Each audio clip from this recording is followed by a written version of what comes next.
The story starts when my partner and I moved into a small apartment above an old antique shop. It felt right the second we walked in. Sunlight, tall windows, our little dog, Bean, slipping on the hardwood until he figured it out. It felt like our home immediately. We loved it, and we felt very comfortable. The only thing that made us worried was the building next door. It used to be a photography studio, or maybe adult movies. The front was boarded up, and the back door was propped with a brick, like someone planned to come right back and never did. Both buildings share a narrow alley, and at the end of the alley, there's a metal fire escape that runs up both walls like a ladder. There is no gate, no lock, so if you step onto one set of stairs, you're basically on both. The landlord said he'd sort it soon, but of course he didn't. He is a landlord after all. So on our first night, we dragged chairs out onto the little back landing to watch the city quiet down. The antique shop below us smelled like dust and lemon oil. The boarded studio next door looked black inside, no light at all. While we were talking, the motion light clicked on, and we saw a man on the landing one floor below us. He stood still with his hands on the rail. He didn't speak. He looked up at us like he'd been waiting for us to sit down. His face had no expression, just looked weirdly at us, and the light made his eyes shine in a way that didn't look human. We waved, trying to be friendly like a nice person would do. He didn't wave back. He just stayed there, staring, until the light timed out and the alley went dark again. Then we went inside. For a few days, it was normal.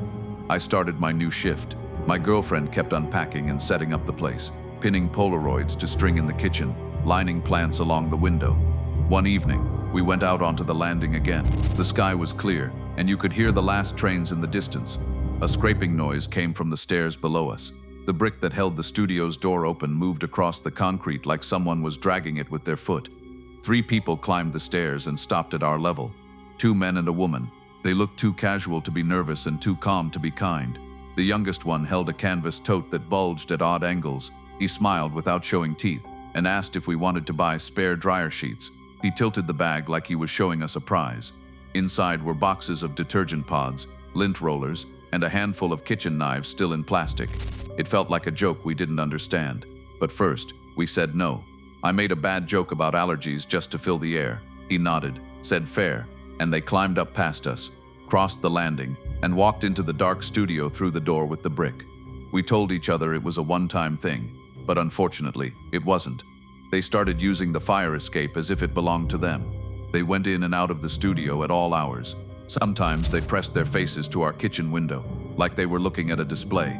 Bean growled at the glass until his voice went hoarse. We started keeping the blinds down and the back door locked, even when we were awake. One day in the morning, 2 officers came down the alley, placed the brick aside with 2 fingers as if it were dirty, and stepped into the studio. They didn't knock. They stayed 5 minutes and left without speaking to us. I watched them go and felt that cold slip in behind my ribs that says the people who should handle this do not care about this. A few days later, there was a sharp bang while I was in the shower. I grabbed a towel and found my girlfriend in the hallway with her phone up, recording. She pointed toward the studio windows. A man we hadn't seen before stood inside the studio with his forehead pressed to the glass. He was not watching the street. He was watching our kitchen window. When he noticed her filming, he ran. He didn't take the stairs. He swung over the rail, grabbed the next level down, dropped to the concrete, tried our back door handle on the way, missed a step, hit the alley, and sprinted into the dark studio, dragging the brick with him and slamming the door. 10 minutes later, the door opened again, and someone pounded on the studio windows with both fists like a warning drum. So we've called the police, and the operator asked us to wait. The police car is on the way. So of course, we set all our cameras and phones just in case. The police arrived and asked us to see the recording. After they watched the video, they wrote their notes and things down. They said to keep our doors locked. We already did. Later that night, it got worse. We heard whistling at 2 in the morning.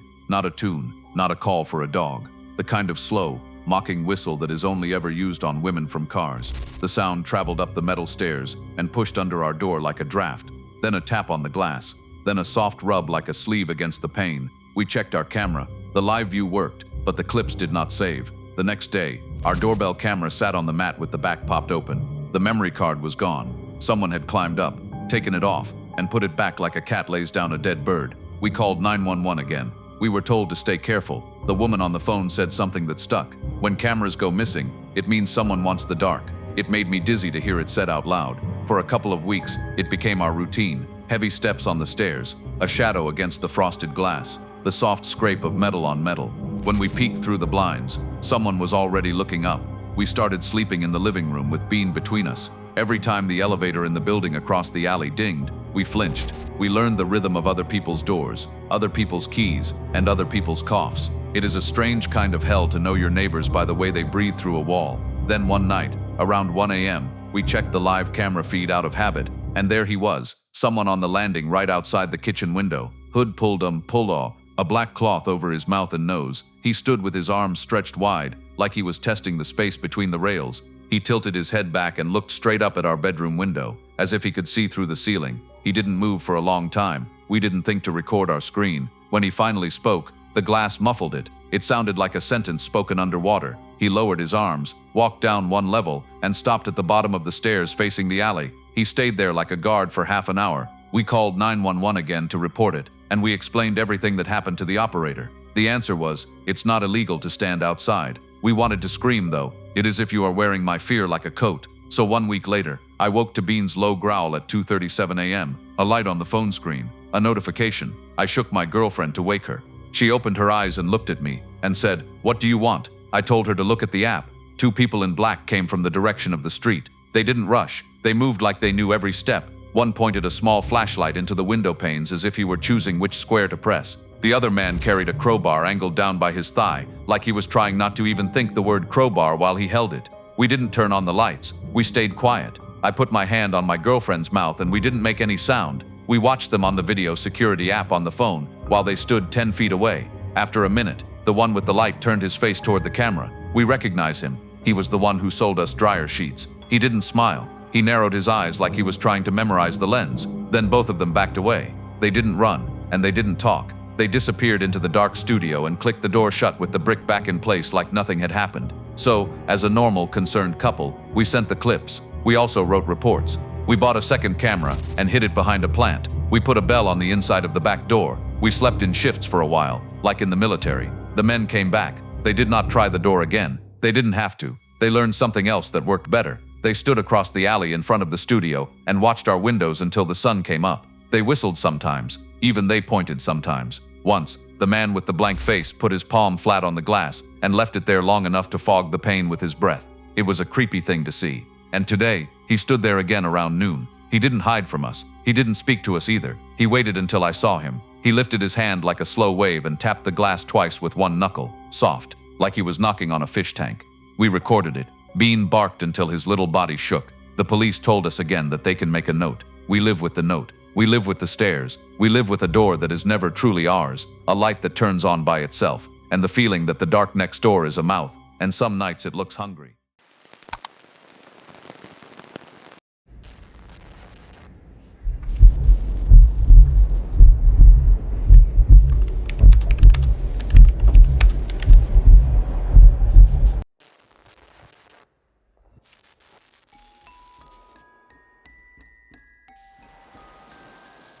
I know how this sounds.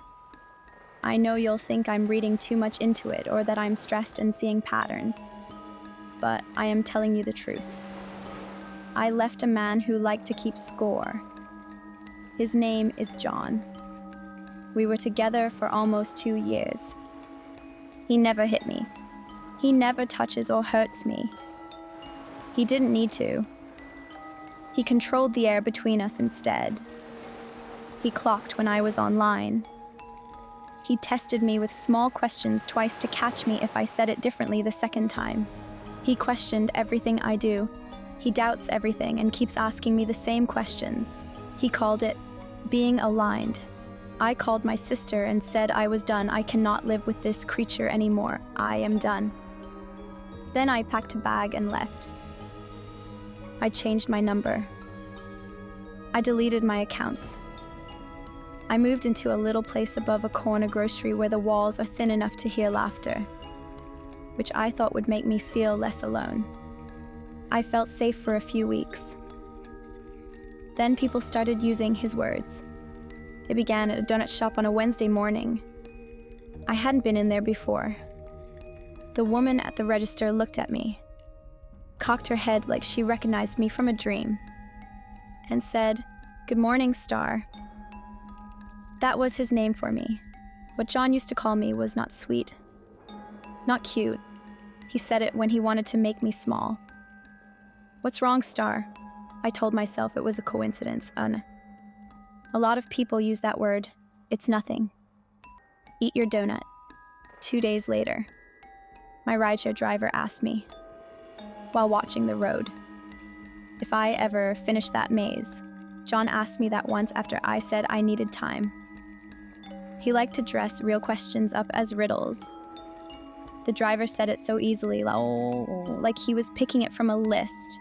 He did not look back to see my face and me go strange. After that, it happened all the time. A woman at the laundromat brushed past me and said, into the air, "You don't get to vanish." A maintenance guy in my building hummed a song in the elevator that John always put on when we fought because it made his voice sound calm, even when it wasn't. A kid on the bus pointed at my hair and told his mom, "She keeps it like that," which is exactly how John said it when I didn't change a thing he wanted me to change.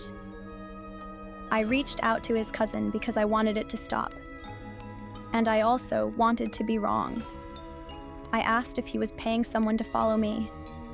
She said he checked into a program and didn't have his phone. She sent me a photo a week later. He looked tired and hollow and held a little white chip that said, "One day." It should have helped. It didn't. If it wasn't him, then it was worse. It meant more hands were kneading his words like dough. I started staying late at work. I didn't like going home while it was still light. I took long routes and looked at my reflection in shop windows to make sure it was still me. One night, I put my keys between my fingers like we are taught to do and walked the last 3 blocks with my ears open and my phone in my pocket with no music playing.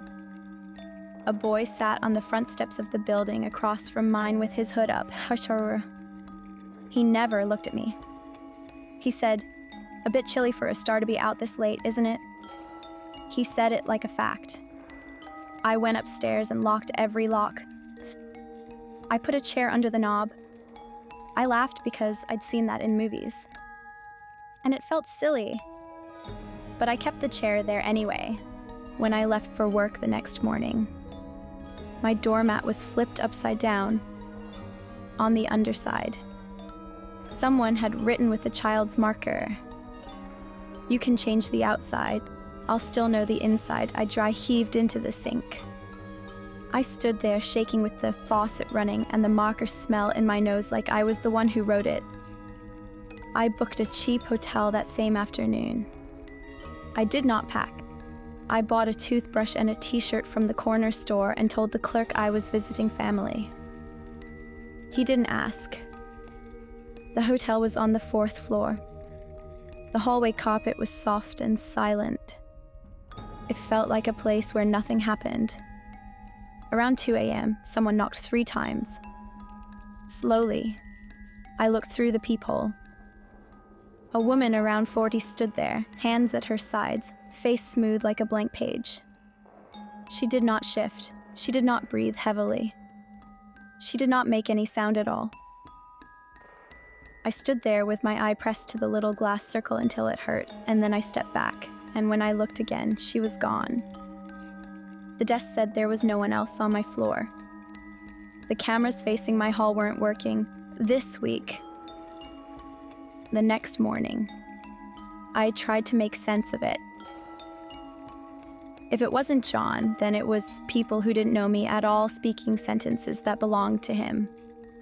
How would they get those? He used to talk about forms in that way people do when they want to sound smart without saying anything. He liked systems. He liked tactics. He followed men who sold strategies in hour-long videos with bold titles. He told me once there were groups that shared phrases that opened doors. I thought he meant sales scripts. Now I think he meant me. I moved again. I changed my hair. I asked friends to keep my number on paper, not in their phones. I asked my landlord if we could switch my door with the one at the end of the hall because the numbers on that side peel off. And I like the idea of being unmarked. I slept for 2 weeks without a knock. I let myself believe it worked. Last Friday, it started again. A woman passing me on the sidewalk said, "Still hiding in Paige's Star?" as my bag thumped against my hip with a new book inside. She didn't look at me. She didn't even slow down. She said it the way you say, "Excuse me." I went back to the hotel because I didn't know where else to go. I sat on the floor between the bed and the wall and counted my breaths like I learned in a free class on an app. The next night, the fire alarm in my building chirped once at 3 a.m. like a bird learning a note. Then the intercom crackled and a voice said, "Don't be afraid. We know who you are," in a calm male tone that wasn't quite the manager's voice. The intercom popped again and went dead. The hall smelled like hot dust. I didn't open my door. I waited with my forehead on the wood and my hand on the bolt. Since then, it has been small and constant.